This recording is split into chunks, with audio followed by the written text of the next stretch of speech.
Okey, jom kita shopping di Atomy Mall.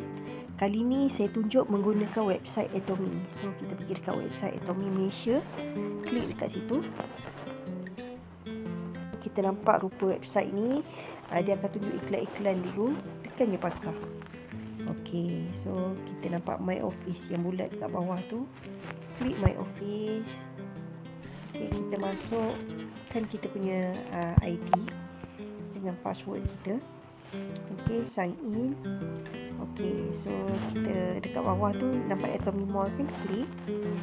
Okey, so kita dah boleh shopping lah. Macam biasa iklan-iklan ni kalau kita tak nak baca, kita pangkah. Okey, so kita boleh tengok dah ada barang-barang yang kita boleh shopping ya.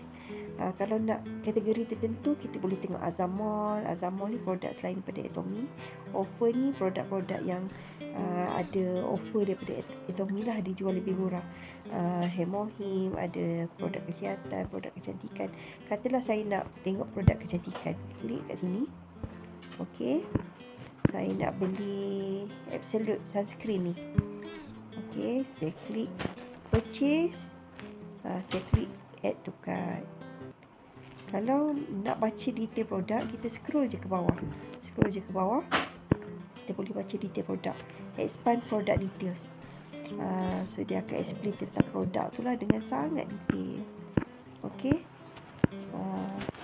Bahan-bahannya, apa kegunaannya, untuk siapa, semua ada kat dalam ni. Kelebihan-kelebihan produknya. Okey. So kalau nak tengok produk lain, tekan back dekat atas tu, arrow kat atas tu. Okey, kita back, nak tengok kategori home and living. Klik home and living. Saya nak beli dish detergent. So kita klik simbol add to cart tu. Okey, klik add to cart. Kemudian nak tengok apa lagi? Back, tekan back. Saya nak tengok produk personal care pula. Personal care, saya nak beli brush gigi. Brush gigi ni RM34 untuk 8 batang. Okey, saya klik cart. Okey. Okey, kalau dah semuanya dah tak ada apa dah nak beli, kan simbol add to cart dekat atas tu, belah kanan tu kita klik. Okey, bila kita klik, kita check semulalah, dia akan senarai barang-barang yang kita dah add to cart. Kita boleh check kalau semua betul, kita boleh terus pay lah. Pay dekat bawah sekali tu, pay. Okey.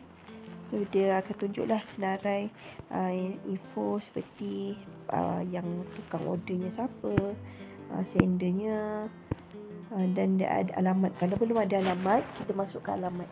Bayar guna credit or debit card, online banking ataupun e-wallet. Contoh saya nak pilih online banking. Set as default payment dan pay. So kita pilih bank yang kita nak guna untuk bayar. Okey, masukkan detail bank kita.